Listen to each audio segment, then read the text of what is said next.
বৌমাকে নিজের স্ত্রীকে বলে তোমরা মাঠে ঘাটে বাইরে বসে থাকো, এরকম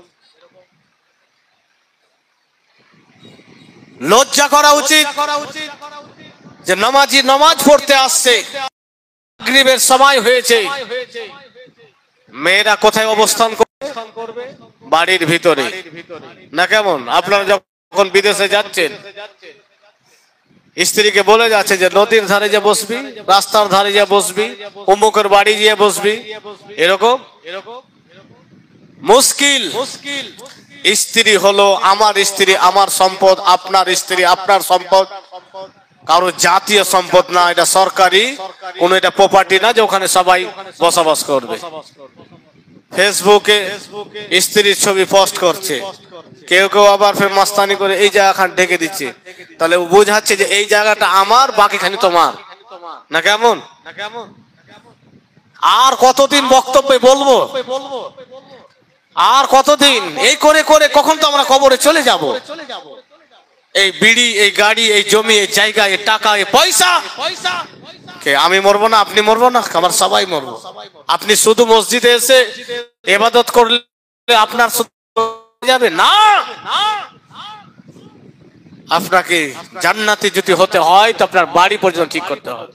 কেন হে 10 জন মেয়ে একসঙ্গে বসে বসে বিড়ি বাঁধছে, 20 জন মেয়ে একসঙ্গে করছে, ও বাড়ির ভিতরে করো। এটা করতে পারে স্বামীর অনুমতি যদি হয়। কেন বউ শাস্ত্রীতে বসে গল্প করা যায় না? করা যাবে। এখন বর্তমান সমাজে এটাই বেশি চালু হয়েছে যে শাস্ত্রী যায় যায় আলাদা হয়েছে, ওর সঙ্গে না ওর সাইডের সঙ্গে সম্পর্ক রেখেছে। সম্পর্ক রাখা খারাপ জিনিস না, ভালো, কিন্তু তার আগে আপনার গুরুত্ব ফরজ কোনটা কি?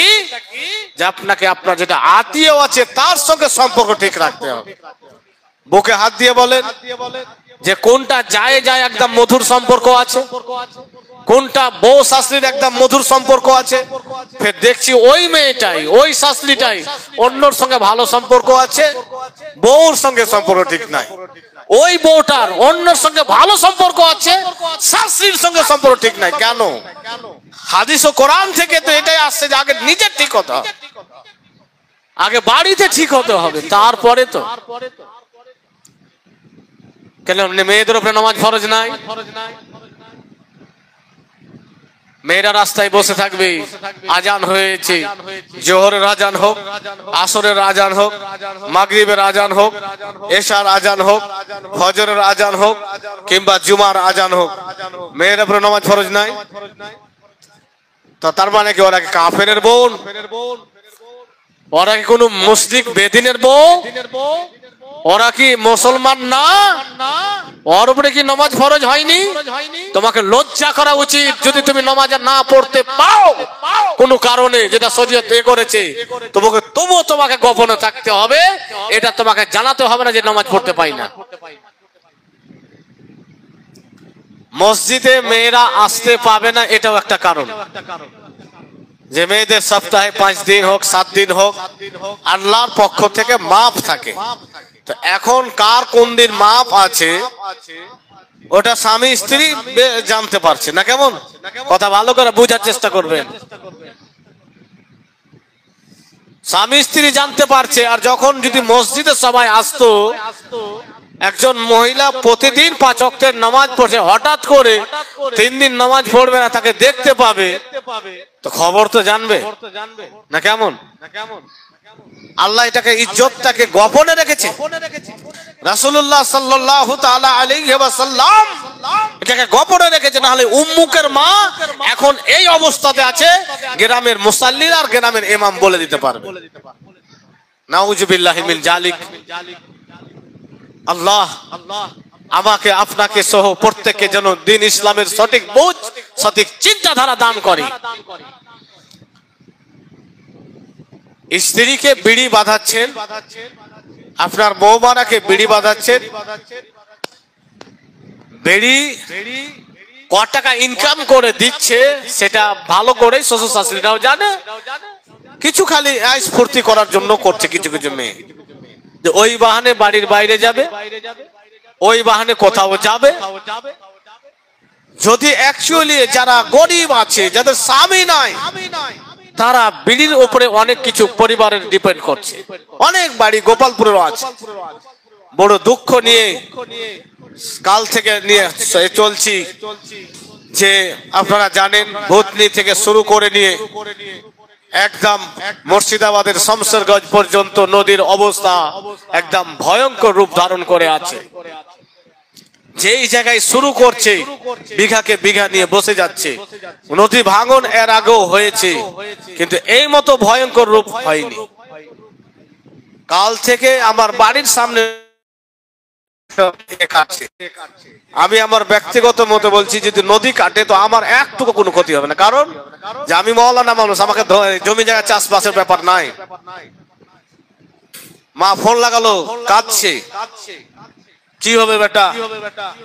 আপনারা দিকে হয়তো মা কয়ের ভুট্টার গাছে আপনারা পোড়ান, আমাদের দিকে সেরকম জমি জায়গায় না থাকার কারণে ধৈঞ্চা লাগাই, পাটখড়ির মতন জ্বালানি করার জন্য ওগুলো পোড়ায়। কালকে আমাদের নদীতে পড়ে গিয়েছে, আমাকে ডাকছিল বাড়িতে যে বেটা এসো, ওগুলা কাটতে হবে, বাড়িতে উঠাতে হবে, সারা বছর কি পোড়াবো, নদীতে পড়ে গিয়েছে। সেই কারণে আল্লাহ তাবারাক ওয়া তাআলার পবিত্র কোরআন থেকে আয়াতে কারিমা তেলাওয়াত করেছে, ওই যায় আসাবাতুহুম মুসিবাতুন ক্বালু ইন্না লিল্লাহি ওয়া ইন্না ইলাইহি রাজিউন। যখন আল্লাহর পক্ষ থেকে কোন রকমের মুসিবত আসবে তখন আমাদেরকে পড়ে নিতে হবে ইন্না লিল্লাহি ওয়া ইন্না ইলাইহি রাজিউন। আমি মাওলানা হলেও আমার মা তো মাওলানা না। আমি শরীয়ত হালকা বুঝলো, আমার মা তো সেরকম বুঝে না।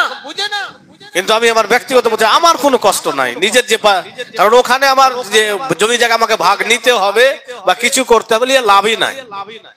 হয়তো কোন আমলে হয়তো আমার মরে যাওয়ার পর ওগুলা জায়গা হয়তো নদীতে আবার উঠবে, কোঘাট হয়, কোঘাট কখন ঘাট হয়, তো আমি এর লাভ পাবো না। আমার তো ভাবনা চিন্তা হল না। কিন্তু নিজে ভালো থাকা, এক হাত আমার কেটেছে বলে আমার এই হাতই ব্যথা করবে, ভেঙেছে বলে এই হাত ব্যথা করবে, এটা তো ব্যাপার না। আপনার কোথাও আপনি কষ্ট পেয়েছেন, আপনাকে টোটাল শরীরটা আপনি অশান্তি থাকছে।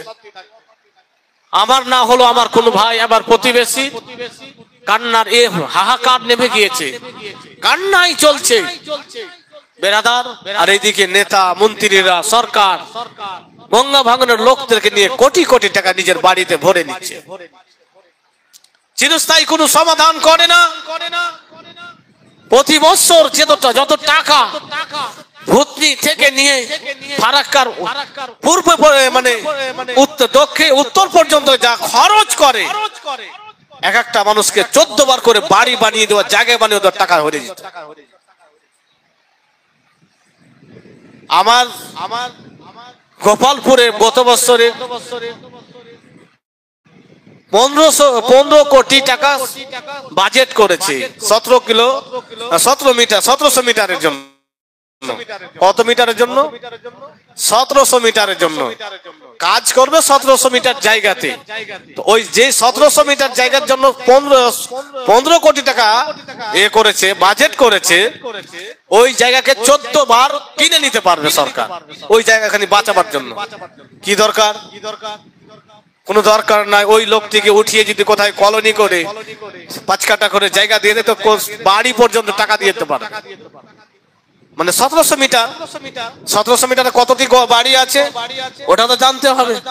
ওই লোকটিকে উঠিয়ে ভালো জায়গাতে বাড়ি করে দিতে পারবে, কিন্তু উদ্দেশ্য খারাপ আছে, উদ্দেশ্য সৎ নাই। আর সৎ না থাকার কারণে কেন্দ্র সরকার দিচ্ছে রাজ্য সরকারের দোষ, রাজ্য সরকার দিচ্ছে কেন্দ্র সরকারের ঘাড়ে। এই মানে ওই ওর উপরে দায় ঠেলছে, ওই উপরে দায় ঠেলছে। বেরাদার সময় এটা যে আমাদের গঙ্গা ভাঙন এলাকা, আপনাদের দিকে বলে কি দুর্নীতি হয় না? হচ্ছে। রাস্তা হয়নি, রাস্তার বিট বাজেট পার হয়ে টাকা খেয়ে নিয়েছে, এরকম নাই? এখানের ইতিহাস জানা আছে। তাই আমাদেরকে নেতা করতে হলে, নেত্রী করতে হলে খুব ভাবনা চিন্তা করে করতে হবে। আপনি হয়তো পাকিতে নির্বাচনের সময় কেউ হয়তো 50,000-এ বিক্রি হয়ে যায়, কেউ 10,000-এ বিক্রি হয়ে যায়, কেউ 20,000-এ বিক্রি হয়ে যায়। বিক্রি নিজেকে করিয়েন না, কারণ আপনার এমন এটা চেষ্টা করিয়েন না যে আমি ভোট দিয়েছি বলে আমি লাভ নিব। আপনাকে ভোট দিতে হবে যাতে করে পরিবর্তন আসে, খালি নিজের না সমাজ যেন পরিবর্তন হয়, সেই মতো আপনাকে মেম্বার করতে হবে, বাঁচতে হবে, সেই মতো আপনাকে আমাকে প্রধান বানাতে হবে, এমএলএ এমপি তো বানাতে হবে। আমরা এখানে নাই, আমরা এত ভাগে বিভক্ত রয়েছে যে অবস্থায় খারাপ। উত্তর মালদা আপনাকে মুখ আছে যাবেন পার্লামেন্টে, এখানকার যে সংসদ আছে আমাদেরকে রোহিঙ্গা বলছে, আমাদেরকে জঙ্গি বলেছেন, শুনেছেন মাস্টার?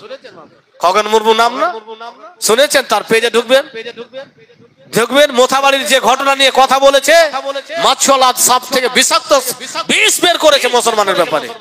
তো কেন মুসলমান এখানে পার্সেন্টেজে কম আছে? কম নয়, কারণ আমরা ভাগ হয়ে গিয়েছি। আমি বলি না যে আপনি কংগ্রেসকে ভোট দেন, আমি বলি না যে আপনি টিএমসি কে ভোট দেন, বলি না যে সিপিআইএম কে দেন, কিন্তু দেন এক জায়গাতে,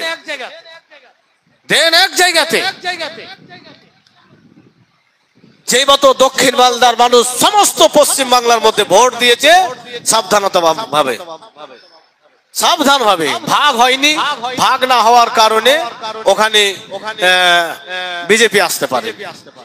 বেরাদার ইসলাম মুআজ্জাজ এই উত্তর মালদার মতো যদি ভাগ হয়ে যেত, তো ওখানেও আর কোনো খগেন দাঁড়িয়ে যেত, খগেন উঠে যেত। তাই আমাদেরকে কি করতে হবে, যে আমাদেরকে যারা আমাদের প্রকাশ্য দুশমন, এখন যদি বলে মাওলানা সাহেব মসজিদে কেন বলছে, আল্লাহ তাবারাক ওয়া তাআলা কোরআন বলছে ইন্নাশ শাইতানা আদুউম মুবিন, নিশ্চয়ই শয়তান আমার আপনার প্রকাশ্য দুশমন। তো প্রকাশ্য রূপে যখন আপনাকে আমার ধর্মকে সন্ত্রাসীদের ধর্ম বলবে, তা আপনি কি করে সহ্য করবে? প্রকাশ্যে যখন আমাকে আপনাকে রোহিঙ্গা বলবে, পাকিস্তানি বলবে, বাংলাদেশি বলবে, তা আপনি কি সে যেটা বলে সেটা আছে? মুসলমানদের কাছে যত পুরাতন জমির রেজিস্ট্রির দলিল আছে, কোনো ব্যাটার কাছে না। আমি বলছি কোনো ব্যাটার কাছে না। তারপরও আমাদেরকে বিভিন্ন ভাবে টার্গেট করে বলছে, এরা জেনে নিয়েছে এরা হলো মূর্খের দল, এরা হচ্ছে মূর্খ আমাদেরকে। কিন্তু না, আলহামদুলিল্লাহ আমি আমার তদন্তে দেখছি আরো ভিতরে যে আমি বিভিন্ন জড়িত আছি, যে 2014 সালের পর থেকে যে হারে মুসলমানরা ডাক্তারিতে, ইঞ্জিনিয়ারিতে, বিভিন্ন দিকে স্থানে যত বেড়েছে, অন্য কোনো সময় বাড়েনি। তোমরা ঢোল আর তাসা বাজাও, মুসলমান আগিয়ে যাবে, ইনশাআল্লাহ আগাবে। আমাদেরকে সচেতন হতে হবে। বেরাদার, আল্লাহ তাবারাক ওয়া তাআলা আমাদেরকে নবীর দেওয়া দ্বীনের উপরে দাঁড়িয়ে থাকতে হবে। তাই আপনি আসছেন, 5 ওয়াক্ত ওযু করে নামাজ পড়ছেন, শুধু এইটুকু আপনার আমার দায়িত্ব না, আপনি যে আপনার প্রিয় স্ত্রীকে ভালোবাসেন, আপনি যে আপনার প্রিয় মুহতারামা স্ত্রীকে ভালোবাসেন, তাকেও আপনাকে জান্নাতে নিতে হবে। তার সাথে আপনার সম্পর্ক শরীয়তের বাঁধন রয়েছে, সেটাকে আপনাকে বাড়ি পর্দা সহকারে রাখার চেষ্টা করতে হবে। বলে বাইরে বসে বিড়ি বাজছে, ওটাকে বাড়ির ভিতরে বাঁধা যাবে না, খোলামেলা থাকবে, বাড়ির ভিতরে খোলামেলা থাকবে, অসুবিধা নাই। স্বামী থাকতে পারে, ছেলে থাকতে পারে, তবুও একটা মেয়ের যদি মাথায় কাপড় না থাকে আর যদি ঘুমটা দিয়েও থাকে, কথা তো বলছে, বা কিছু প্রকাশ তো পাচ্ছে, শরীরের আকার তো কিছু কাপড়ের উপরে বোঝা যাচ্ছে, এমন ড্রেস পরছে, তবুও গুনাহগার হবে, যতই পর্দা করে থাক হবে না। তাই অনুরোধ করছি যে আপনি 5 ওয়াক্ত নামাজে আসছেন, আপনি জুমার নামাজে আসছেন, আপনি দান ও খায়রাত করছেন, মসজিদ নির্মাণের ভালো কাজ করছেন, কিন্তু আপনার পরিবারকেও আপনাকে দেখতে হবে। তাই আজকের জুমার পর থেকে যাওয়ার পরে স্ত্রীর হাতখানা ধরে বলে, না পর্দাঙ্গিনী, তুমি যদি কোথাও যাইবা তো আমার সঙ্গে চলো, তোমাকে নিয়ে যাব। তুমি বিড়ি বাঁধতে যাও, বিড়ি বাঁধছো আর কিছু করছো,